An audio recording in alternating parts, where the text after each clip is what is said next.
Amados irmãos, bom dia, amigos também. Deus abençoe a vida de vocês, que o Senhor possa invadir o lar de vocês com a sua presença e trazer bênçãos, trazer cura, trazer provisões, trazer manifestação de alegria e de paz, em nome do Senhor Jesus. Eu convido você nesta manhã a abrir comigo no livro do profeta Isaías, no capítulo 6, e você vai acompanhar essa leitura. Se você tiver alguma dificuldade, você pode parar o vídeo, voltar de novo e recomeçar a leitura comigo. Vamos lá, Isaías capítulo 6, diz assim a palavra do Senhor: No ano em que morreu o rei Uzias, eu vi o Senhor assentado sobre um alto e sublime trono, e o seu séquito enchia o templo. Os serafins estavam acima dele, cada um tinha 6 asas. Com 2 cobriam o rosto, com 2 cobriam os pés, e com 2 voavam. E clamavam uns para com os outros, dizendo: Santo, Santo, Santo é o Senhor dos exércitos, toda a terra está cheia da sua glória. E os umbrais das portas se moveram com a voz do que clamava, e a casa se encheu de fumaça. Essa fumaça era glória. Então disse eu: ai de mim, que vou perecendo, porque sou homem de lábios impuros, e habito no meio de um povo de impuros lábios, e os meus olhos viram o Rei, o Senhor dos exércitos. Mas um dos serafins voou para mim, trazendo na mão uma brasa viva, que tirara do altar com uma tenaz. E com ela tocou a minha boca e disse: Eis que isto tocou os teus lábios, e a tua iniquidade foi tirada e purificado o teu pecado. Depois disso, ouvi a voz do Senhor que dizia: Quem enviarei, quem há de ir por nós? Então disse eu: Eis-me aqui, envia-me a mim. Meus amados, o profeta Isaías, ele se distingue de todos os profetas do Velho Testamento pela sua linhagem e pela sua posição social. Segundo os historiadores, o profeta Isaías, ele era, portanto, primo do rei Uzias, e, portanto, de linhagem real. E o profeta Isaías, ele frequentava o palácio, porque ele era escriba do rei Uzias. Ele escreveu as crônicas do rei Uzias e as crônicas de outros reis também. Então, ele viveu o período de 4 reis: Uzias, Acais, Jotão e Ezequias. E segundo os anais da história, o profeta Isaías também viveu até a época do depravado e degenerado rei Manassés, um dos reis mais ímpios da história do povo de Israel e de Judá. O profeta Isaías, ele, por ocasião da morte do seu primo Uzias, ele vai até o templo do Senhor, porque ele frequentava o templo e somente a alta elite frequentava o templo, e ele tem uma experiência sobrenatural com Deus. O Senhor se manifesta em sua glória até o profeta Isaías, e ele vê o Senhor numa manifestação teofânica, assentado sobre o alto e sublime trono, e as vestes do Senhor cobriam toda a casa, e a casa se enchia de fumaça. A fumaça era a manifestação visível da glória de Deus. E as orlas tomando toda a casa significa a plenitude, a extensão da majestade, da glória de Deus tomando todo o ambiente. Porque o Senhor preenche a terra, preenche o infinito, preenche o universo e preenche a eternidade, porque Deus é imensurável, eterno e infinito. E Isaías estava diante daquela majestade, diante daquela glória incomparável. E o profeta Isaías era um homem que era versado nas Escrituras, era um homem temente a Deus, um homem religioso, mas o profeta Isaías precisava de algo mais do que conhecimento das Escrituras, algo mais do que posição na sociedade, algo mais do que fazer parte de uma linhagem real, algo mais do que frequentar o templo, algo mais do que ser um escriba, um escritor das Escrituras Sagradas. Isaías precisava ter um encontro pessoal e real com Deus, e naquele momento ele teve um encontro sobrenatural. Ele conhecia Deus da letra, ele conhecia Deus do conhecimento teológico, ele conhecia Deus dos ensinos religiosos, mas ele precisava conhecer a Deus em espírito e em verdade, e aquele foi o momento que ele conheceu a Deus em espírito e em verdade, porque Deus se manifestou a ele, o Senhor sobrenaturalmente se revelou a ele.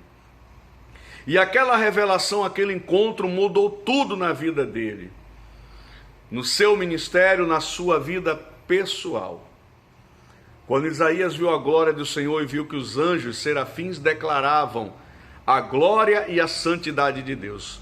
Os serafins cantavam um cântico com uma pequena estrofe que dizia: Santo, Santo, Santo é o Senhor dos exércitos, toda a terra está cheia da sua glória. Muitos teólogos interpretam essas três declarações como sendo declaração ao Deus triuno, ao Pai, ao Filho e ao Espírito Santo, que eles são um só Deus e que é santo. O atributo mais proeminente de Deus nas Escrituras é a sua santidade. De todos os atributos que Deus tem, a santidade revela a sua beleza, revela a sua aparência. Nós sabemos que Deus não é limitado como homem, portanto ele não tem uma aparência física como homem. Ele se revelou em Cristo como Messias, tomando forma humana, mas na verdade Deus em sua plenitude não tem forma.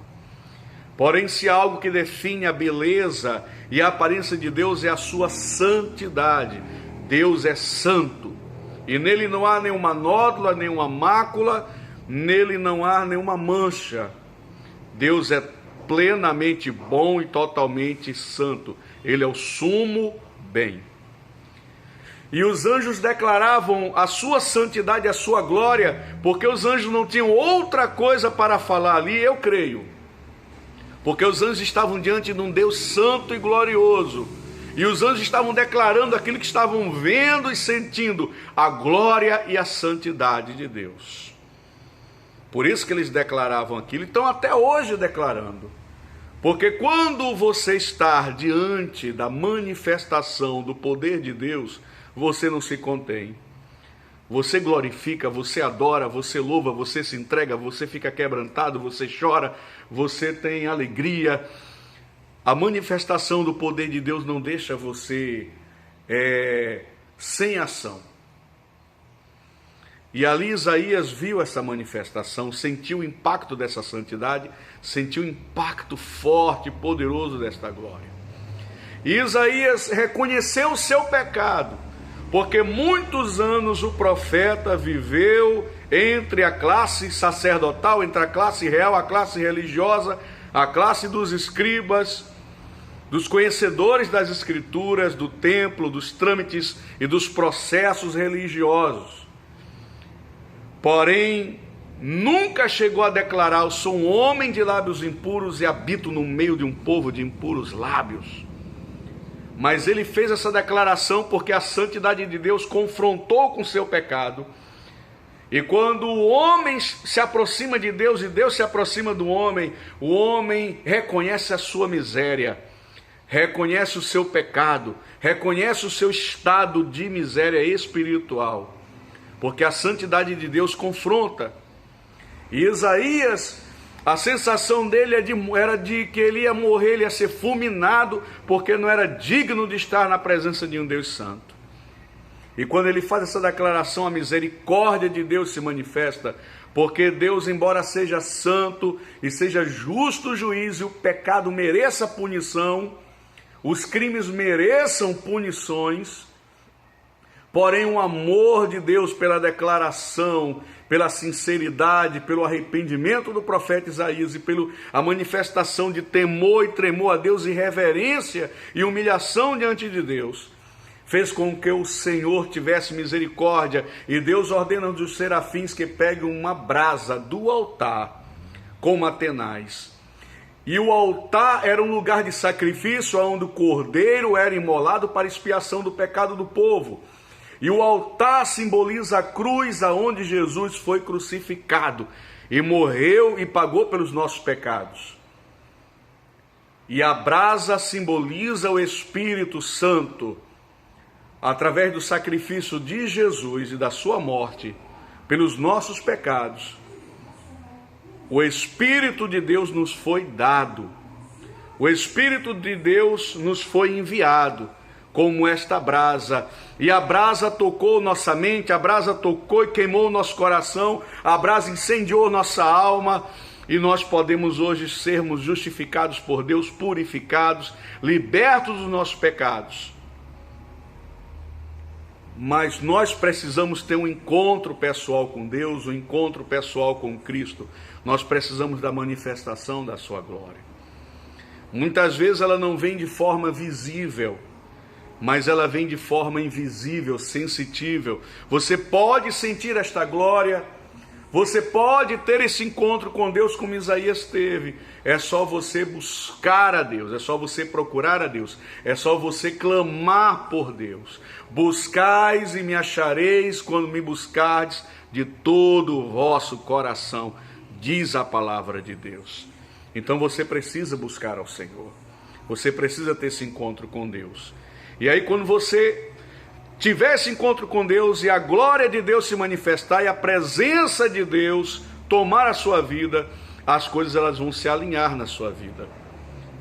Porque a própria presença de Deus vai removendo obstáculos, vai destruindo maldições, destruindo obras malignas, e a tua vida começa a andar, a caminhar. E você começa a ter alegria, começa a ter paz, começa a ter sentido de vida.